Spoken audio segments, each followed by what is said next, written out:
Something different for you tonight. Amongst all the current England fixtures and world happenings, we wanted to actually bring an insight from a different cricketing nation. So we've drafted in our pal Dan Cricket from Cape Town. Dan, first and foremost, welcome to the 212 Men making your debut. Thanks for having me, guys. Good. How are you? You all right? Yeah, all good. Keen to chat some cricket with you guys. I think the first thing on my mind is I'm always intrigued by this when you try and gauge it from Twitter and you try and gauge it from media, I suppose. But where would you say that South Africa cricket's at the minute? Obviously, a lot happening, a lot changing, but from the popularity of the sport to what I guess the fans and people are saying in the nation. So not great. It's always difficult because we have a tendency as South Africans to compare our current situation to the 2012 era, the Graham Smith, Amla, Callis, de Villiers, Dale Steyn, Vernon Philander era. And whenever you compare a cricket side against those kind of guys, you're going to come off second best. But I'd say we're slowly coming out of probably our lowest point, which probably happened around 2018, 2019. I remember we went to India, we lost 3-0 by an innings in all those games. That was probably our lowest point. And we're kind of coming out there. We're doing all right in the Test Championship. We've held our own. T20s, we're looking fairly decent. ODI is not so great. I'm not sure if you guys are aware, but we're actually sitting outside of the automatic qualification zone for the World Cup, which is very embarrassing. But yeah, that's kind of where I'd say we are. So we've probably turned a corner from our lowest point and we're heading in the right direction. Whether or not it carries on is a different story. I was surprised when I looked this summer to see South Africa like second in the World Test Championship, or they were at the time. Is that is that an accurate representation of where you are as a Test side, do you think? Or is it a bit of a twist of fate of the way that the fixtures have lined up at this point in the year? Yeah, it's definitely a twist of fate. I mean, having said that, we did hold our own. We beat the West Indies in the West Indies, which isn't, it's not exceptional, but it's decent. We went to New Zealand, who are the former champions, and we managed to draw there, which was all right. And then we hosted India and we beat India at home. Granted, they've never won in South Africa, but I would say on paper they were actually still probably going into that series as the favorite. So that for me was very impressive. Are we the second best Test team in the world? Absolutely not. I think to get a good sense of where we are, you'll have to look at the Australia series when we go down under towards the end of the year, and then you'll probably get a sense of where we are. If we go there and we lose, I think it's 3 Test matches. If we go there and we lose 3-0 by an innings in all of them, obviously not so great. If we manage to get a win there, happy days. We've actually got a very good record in Australia. I don't think we've lost there. I don't think we've lost there since, I want to say in about a decade, maybe over a decade. I don't recall losing there for a very long time. Granted, it's a completely different Australian side and a completely different South African side, but those kind of conditions tend to suit us. We like fast, bouncy wickets. Our fast bowlers will love that. I'd love for there to be a pink ball test, to have Pat Cummins, Mitchell Starc, Josh Hazlewood, Rabada, Jansen. I think that would be a spectacle. But in the batting department, they're 10 times better than we are at the moment. It's bulk runs, I guess, in Australia. You seem to have the key credentials still with the bowling attack. I look at the team that won in Australia. Dale Steyn was still part of that team. Philander would have been there. Morning Morkel would have been playing. But it's always, if you look at teams that have been successful there, if you look at India and England, a decade or so back when they were successful, you have to have big hundreds and even double hundreds, don't you, to sort of contest there. Absolutely. I mean, we beat them with, I think the first time we won there was 2008, 2009, and that would have been when the Smith, Amla, Callis, de Villiers era was starting to, become the middle order that we knew that they would go on to become. And then they went, I think, back to Australia in 2012 and won again, and in 2016 they won again. So you need not one guy, not two guys. England went there with Joe Root, who performed really well, but there was just nothing around him. So you need three guys who are going to put up their hands and score, like you said, big runs, not 30s, not 40s, not 50s, but big hundreds, and do it consistently. That's the only way that you can compete with, a Steve Smith and a Marnus Labuschagne and so on and so forth. Yeah. And I guess, the appetite for these test series, I know, we will have grown up in eras where, throughout our eras and, the 90s, South Africa are always strong, and you look into the noughties again, there's always been good battles between the two of us. So I guess us three as individuals will always be, we'll always, I guess, relate back to those historically. But is test cricket still got, a big sort of place in the hearts of people in the country? Are you still seeing that enthusiasm, or is it like a lot of the world where, I guess, with the basis of, the exception of England, Australia, and India, perhaps, are you seeing it recede quite a bit in terms of interest there? Absolutely, it's receded massively. I mean, like you said, you were here at Newlands against England. We'll fill out those test matches. We'll fill out an India, Australia, or an England test series. Maybe day 1, day 2, and day 3 will always be a spectacle. But other than that, I can't really see us filling a stadium. Our domestic cricket gets zero attendance, and I mean zero. So any domestic or county cricket for English fans, I mean, we get zero. Quite literally zero. No one will go. And we've tried over the last few years to get a sort of local T20 tournament going. We had the Mzansi Super League season 1 and season 2, and it started off all right and then kind of faded as well. We weren't really able to attract the overseas talent that they initially sold us on, which is how you really attract crowds. You need the Chris Gales and the Virat Kohlis and David Warners and whatnot. So we haven't been able to get that really working, which is why I'm quite excited by this new tournament that's coming up. Like I said, I'm not a massive T20 cricket fan, but it's just the thought of the average South African going to a cricket stadium is something that excites me for a game that isn't an international game, But yeah, I would say it's definitely diminishing. We'll sell out a rugby stadium. Yeah. Especially if it's against the English. Yeah. Guaranteed win. Yeah.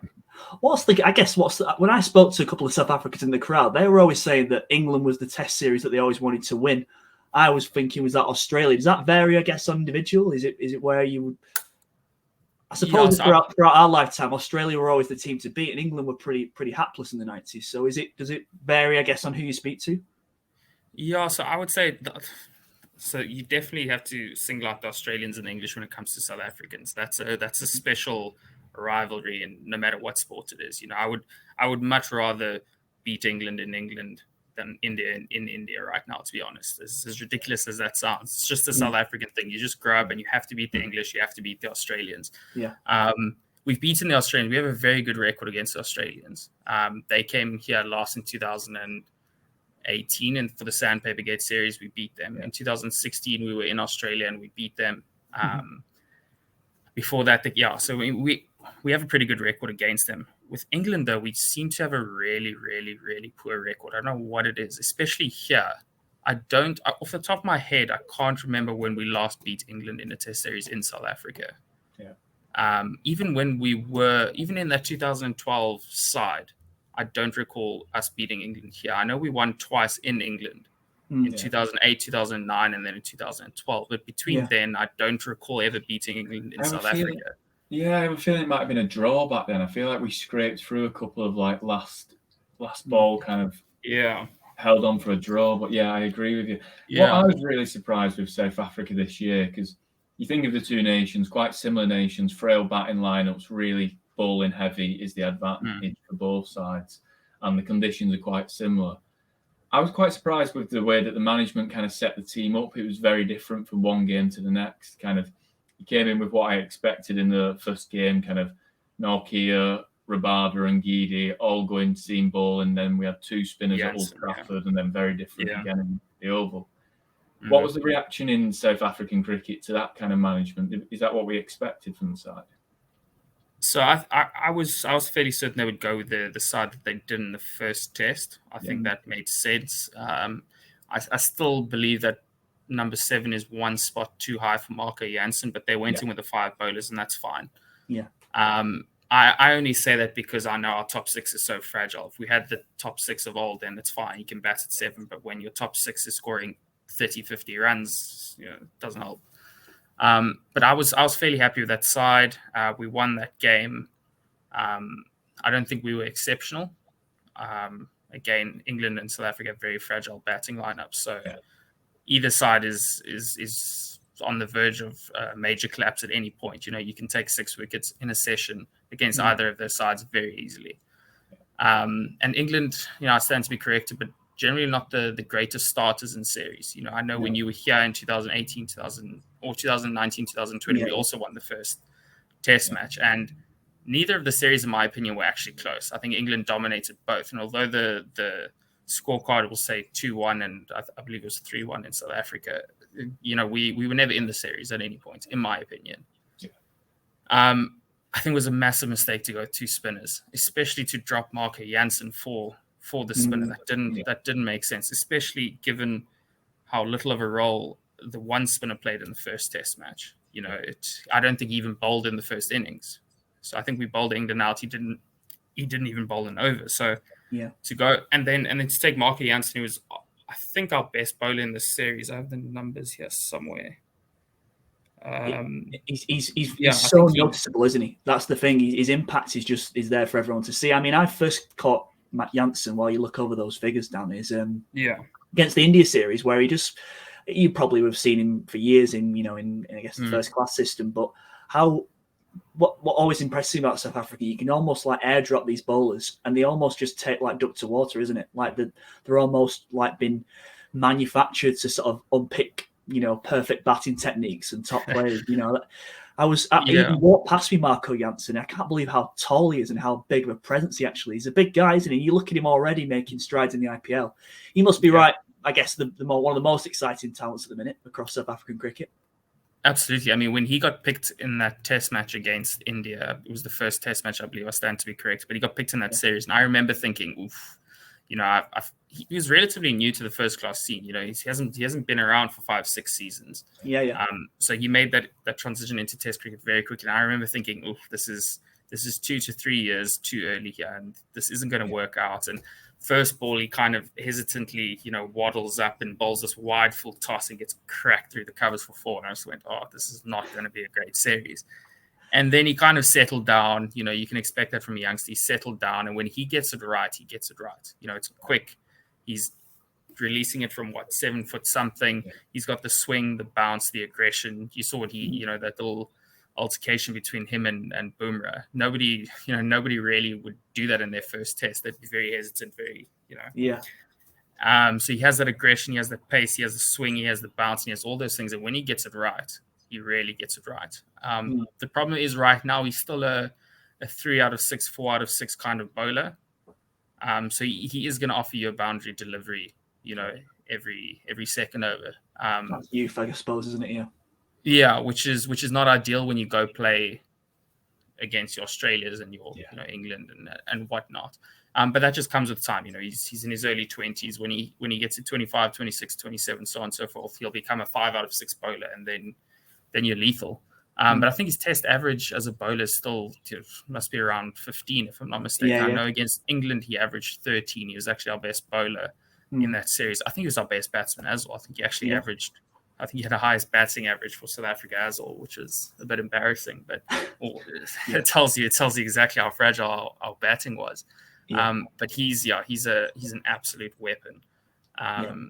My only concern is that he becomes a very attractive asset for an IPL Big Bash, for the franchise circuit, whatever you want to call it, and that's there's no ways that doesn't hinder your test performance.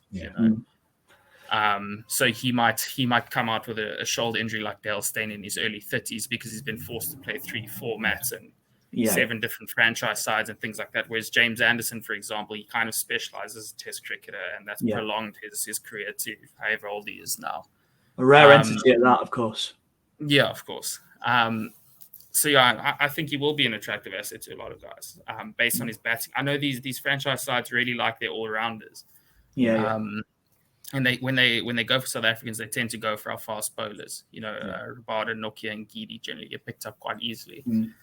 So I can see him definitely getting a lot of offers around the world, and not ideal.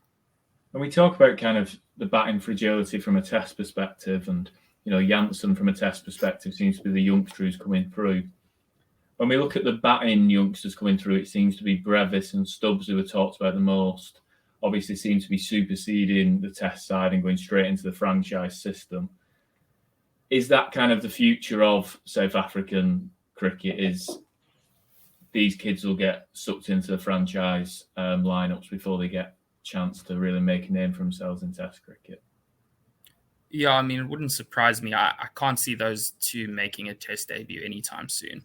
Yeah. I don't know how much red ball cricket they've even played locally, so they're definitely not on the radar for the Proteas Test side. Your youngsters are, I say youngsters, Ryan Rickleton, Kyle Verreynne, those are kind of the youngsters that we're looking at now.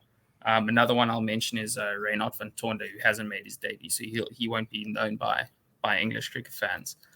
But yeah, I'm very, very, very concerned about the lack of depth in our Test batting at the moment. It's very worrisome, and you saw it against England. You know, when Temba Bavuma was out, who's probably been our most consistent Test performer over the last 2 years. The only guy is averaging in the 40s, if I'm not mistaken. The moment we took him out, we had to suddenly take Markram, an opener, who's averaged 15 in the last couple of years, shift him down to the middle order because we were too scared to actually pick the next best middle order guy from our domestic setup. Then we eventually dropped Markram. You know, Rickleton got to go, Zondo got to go, Kyle Verreynne played all 3 Test matches, and they just aren't stacking up. And the very concerning thing is, if you look at their performances at a provincial level, I think, you know, Ryan Rickleton, for example, I think he averaged 90 in the last season. He was hitting hundreds for fun. You know, our provincial cricket right now is just not preparing our batsmen for Test cricket. It's just too big a jump.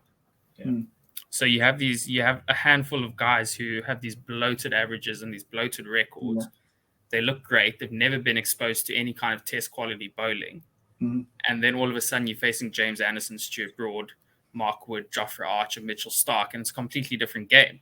And a great example was Zubair Hamza, who the English played against here in South Africa in 2019, 2020. I think he was coming off a great season, probably averaging 50 plus for a couple seasons, lots of hundreds. And then all of a sudden he had this massive weakness to the short ball, which I think was Mark Wood or someone exposed quite easily. You know, they found it out within a few overs, and I don't think he played past the 3rd Test. There was just no point in picking him. It was such a blatant weakness. And I just thought, how is it possible that you've been on the domestic scene for as long as possible, as long as you have been, and that hasn't been found out or worked on, and then I thought about who on our domestic scene could actually expose that weakness like a Mark Wood. We don't have one of those. We don't have guys bowling 145 clicks who can do something like that. So so there's just too many of these guys with these bloated performances who are getting picked who can't perform at a Test level. The jump is just too big. If I just want to take a dig into sort of like the first class system in South Africa, I mean, we as Englishmen have this fairy tale that South Africa is just this breeding ground of like immensely fast bowlers, and I guess you sort of want to give us a shock to reality that it's not. I mean, right now in the UK, we've got this high performance review, which obviously Andrew Strauss is leading. Are sort of key figureheads in South African cricket, like Graham Smith's, is that on the mission statement to look at the first class system and look at how they can improve that? Or is the entire intention gone towards this T20 tournament? Is it really on the radar at all?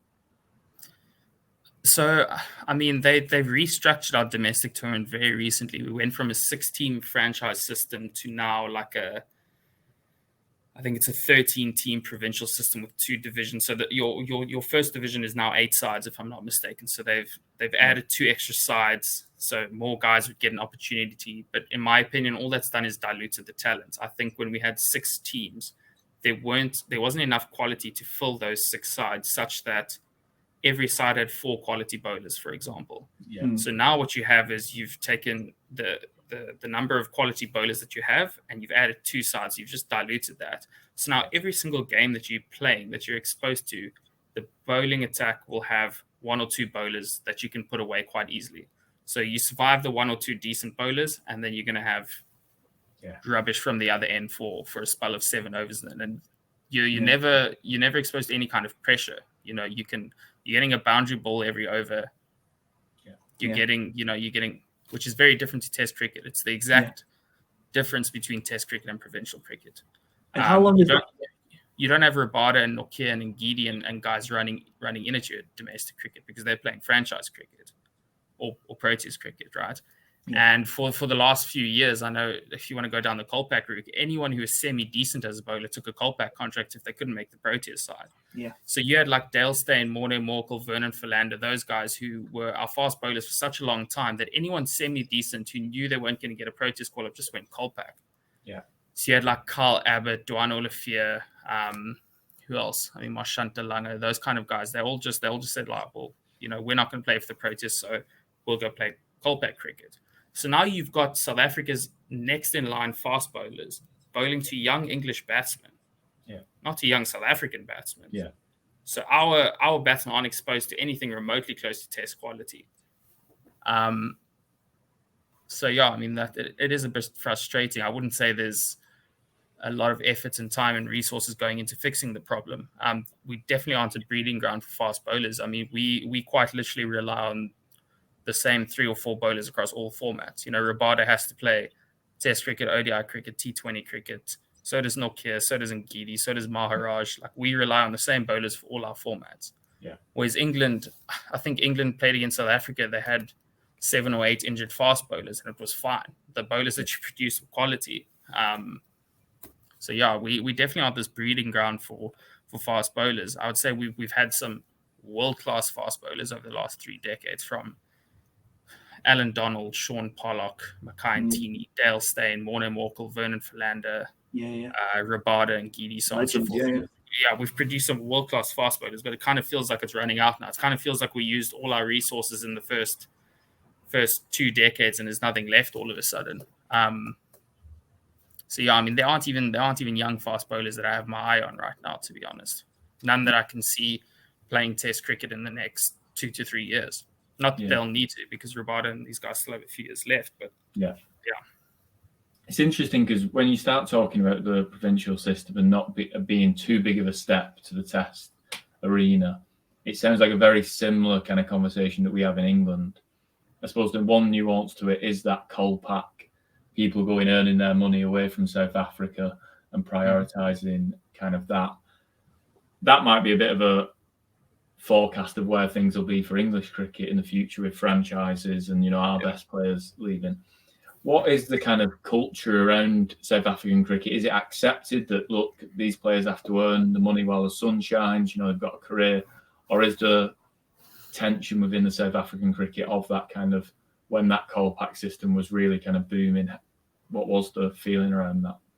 If you took a Kolpak contract to feed your family and support your family, you were an absolute traitor from day one. If you opted to go overseas, you were a traitor from day one. Simon Harmer was probably the worst of all of them. I think if you expressed any potential interest in playing for England, traitor, public enemy number one. And I don't understand it. If you are, for example, the 4th best fast bowler in South Africa, and you know that Dale Steyn, Vernon Philander, and Morne Morkel are ahead of you, and they will be ahead of you for the next 5 years. There's nothing you can do about it, and you're 27 years old.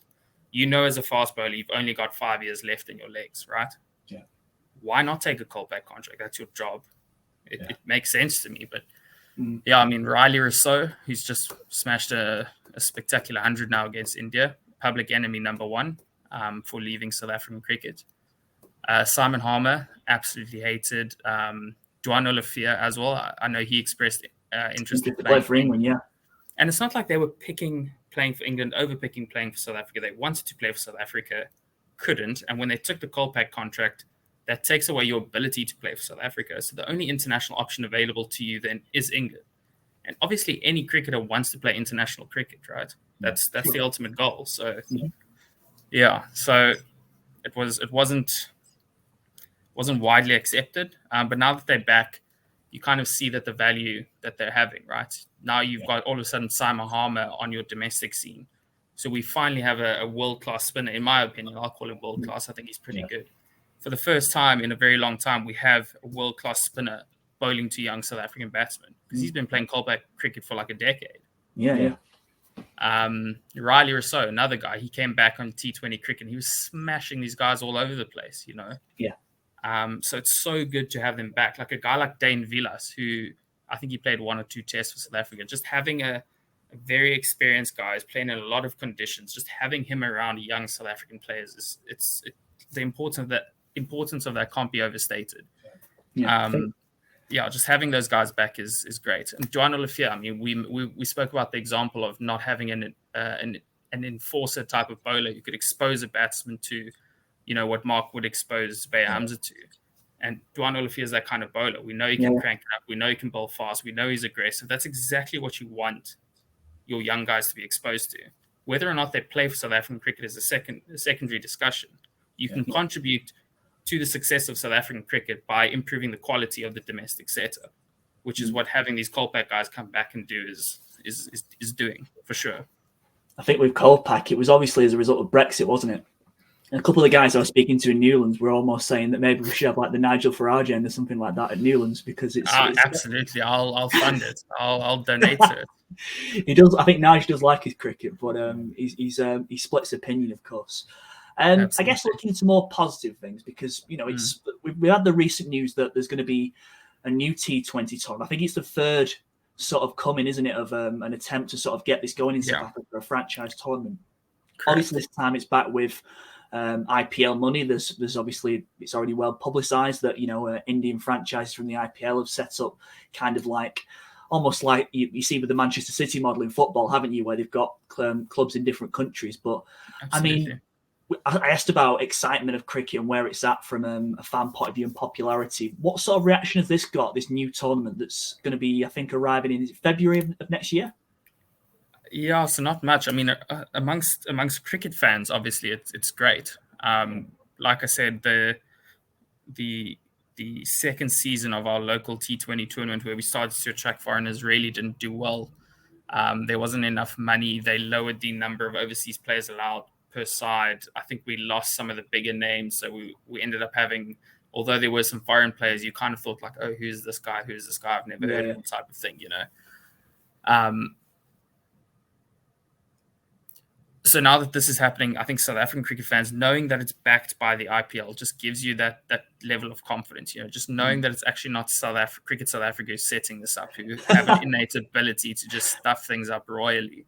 So you know that the IPL's backing it. So for lack of a better word, that kind of gives me a lot of confidence that we'll have the support of the Indian cricket community, which is what you want, right? It's a money-making scheme. That's what you want. You want to attract the English fan base. You want to attract the Indian fan bases. Those are probably and the Pakistan fan base, right? Those are probably the three biggest ones. Yeah. Initially, I thought that there would be a lot of Indian representation in the sides. I thought, we'd have some of the bigger Indian names, your Rohit Sharmas, your Virat Kohlis and Bumrahs and whatnot, which is, maybe that was wishful thinking. But like I said, I'm not, I don't watch a lot of T20 cricket. I don't watch franchise cricket. But they have attracted some big names, Owen Morgan, Joss Butler, Jason Roy. Yeah. A few of the names. I don't know a lot of the West Indian players, but it hasn't taken off. There's not posters all over the show. But I think closer to the time, people will really get into it. Yeah. I think it kicks off in January, so it'll be summer here, and there's two sides based here in the Cape, and they generally do very well with crowd attendance, and so I think they'll do really well. I'm very excited. I'm going to go to as many of the games as I possibly can. And I'm just glad there seems to be a good balance between South African players, overseas players, or Proteas players, overseas players, and then younger South African guys. There's a good blend within all the squads, such that a 20-year-old South African kid is in the same side as a Faf du Plessis and an Owen Morgan, for example, which is great, which is exactly what you want, right? So the quality is going to be good. There's enough South Africans such that it'll improve the standard of our cricket. There's big enough names such that, you don't have to be a cricket fanatic to actually want to go watch. So I'm very excited for it. And I suppose there's that domestic level of excitement around that competition. But I also look to the T20 World Cup this year. And South Africa are kind of my dark horses. When I look at your bowling lineup, when I look at kind of David Miller coming into form, you've obviously got the Cock back. They look like batsmen who could probably succeed in Australian conditions. What are your thoughts on, how South Africa will do in this T20 World Cup? Yeah, I mean, look, it's always tough to pick a winner in T20 cricket, right? Anyone can beat anyone on any given day. We know that. My favorites are India and England. I think most people's favorites are India and England. You can never write off the Australians at home. I don't think on paper they're a great T20 side. Yeah. But they're at home, and Australians at World Cups and at home, they're just a different beast. And anyway, so those three would probably be my favorites. And then the next three would kind of be Pakistan, New Zealand, and South Africa. I think, anyone could beat anyone on any given day. I do think those conditions will suit us. I think they'll suit our fast bowlers. A lot of our batsmen have grown up on wickets similar to those, fast, bouncy. I don't think spinners won't be able to dominate. South Africa generally struggle against spin, especially in those middle overs. So World Cup in India or Pakistan or Bangladesh would be a bit different. I just know spinners would be able to, bog us down in those middle overs, where I don't think they'll be able to do that in Australia. We'll be able to play two spinners probably in Maharaj and Shamsi, and I think on those big grounds that's quite helpful. On these little grounds in India, you can't really get away with it. You can hit the ball and it'll go for a 65-meter six, which is unacceptable in my opinion. You shouldn't be able to hit a 65-meter six. So you really need to earn it. So I'd be comfortable playing Shamsi and Maharaj, who are highly rated in T20 cricket. I think they're brilliant. And then probably two of our fast bowlers in Rabada and Ngidi, or Rabada and Nokia. And then maybe two all-rounders in Pretorius or Parnell, or some sort of combination of that. And I think that's a really good bowling lineup. And I think our batting is world-class. There's a discussion that needs to be had there about, a certain individual who needs to make a very brave decision for South African cricket. Mm-hmm. But I think, if I look at our middle order of Markram, Miller, opening in Quinton de Kock, and you've got young Stubbs who can come in and smash the ball, I really think we could. If we beat any side in the world right now, it wouldn't be an upset. I think we beat India tonight. Obviously, it probably wasn't their best side. They're missing Virat Kohli and whatnot. I think when we were in England recently, we did well against England. Obviously, that also wasn't your full strength side. Like it wouldn't surprise me if we beat anyone. It's not an upset. If South Africa were to beat anyone, and anyone could make the into a semi-final or a final, and then on any given day, anyone beats anyone. So, if I had to put I'd probably have us as like fifth favorites. Yeah. Probably after India, England, Australia, and probably Pakistan. I'm not very bullish on New Zealand. I think New Zealand, most people have New Zealand a bit higher. I'm not particularly convinced by New Zealand. I think Pakistan and South Africa are more of the dark horse sides than New Zealand. It's one of those tournaments, isn't it, where you kind of... It's never really a favourite that seems to win this. It always seems to be someone that comes up from the outside lane and sort of steals it in the last minute, a little bit like what Australia did last time, if I can say that.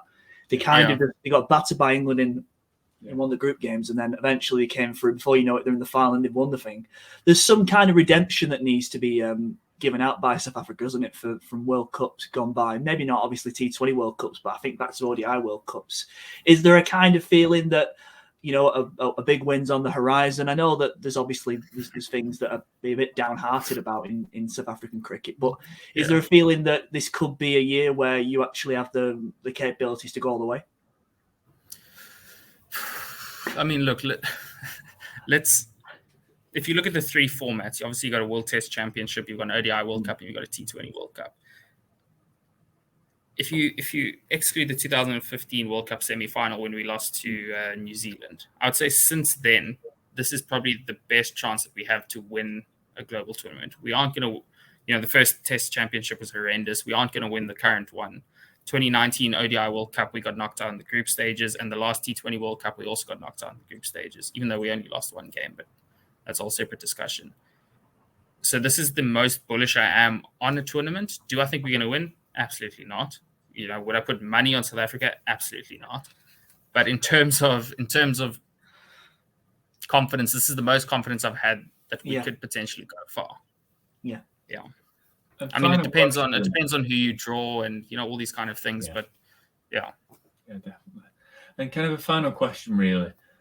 It feels like almost a conversation of two halves, really, this interview, in terms of kind of the traditional formats that we would think of the traditional formats, Test cricket and 50-over cricket.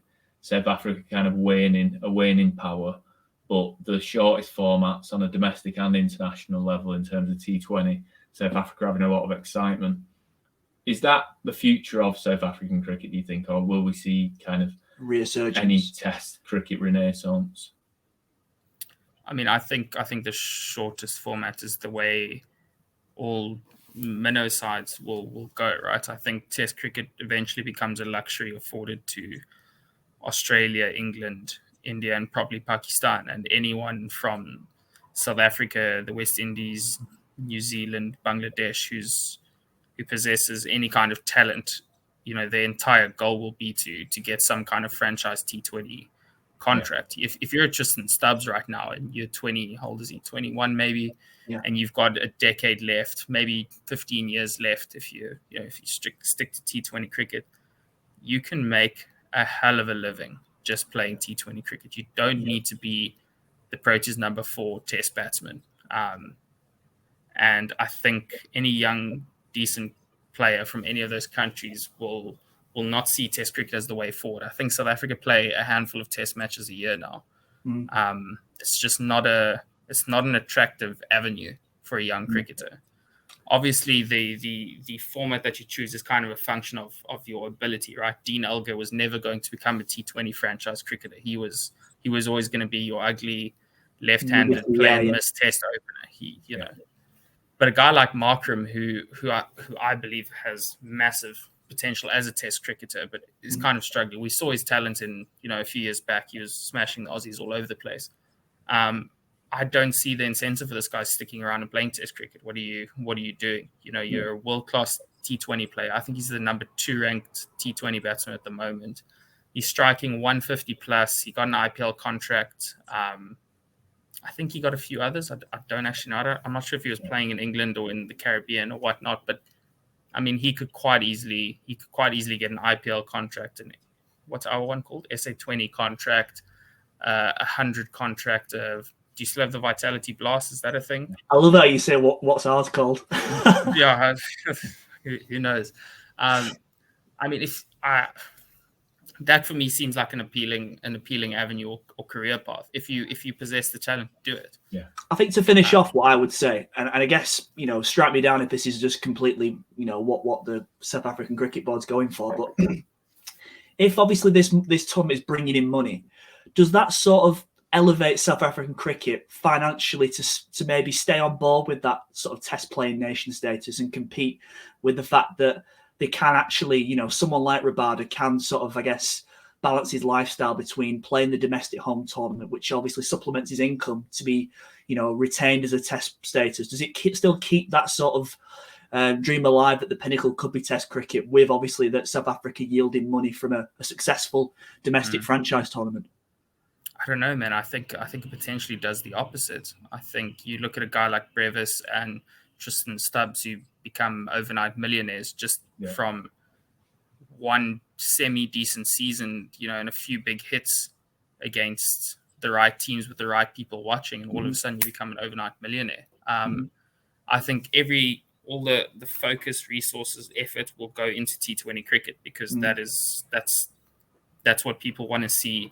That's what players will be working towards. And I think Test cricket becomes a secondary thing. If you don't have the ability to smash the ball out of the park, you'll go the Test cricket route. And that is the case. Like Keegan Peterson, who bats at 3 for the Proteas, he'll never, he's never going to light the T20 circuit on fire. He's, that's not his thing. So Test cricket will become his default. Dean Elgar, Sarel Erwin, the Test cricket will become their default. But yeah, again, I think anyone with semi-decent talent prioritizes T20 cricket. I think CSA prioritizes T20 cricket. It does make cricket an attractive career path all of a sudden, which I think it wasn't before this tournament.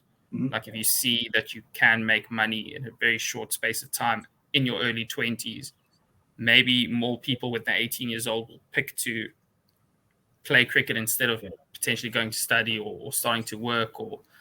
Whereas before that, I think most 18-year-olds who had semi-decent talent thought, no, that's not really a viable career path for me, unless I make it to, unless I become the Proteas captain or I get a regular Proteas contract, that's not actually worth it for me. I'd rather go the working route or the studying route, for example. So maybe we have more people sticking around to potentially play cricket. But again, the priority will definitely be on T20 cricket, without a doubt.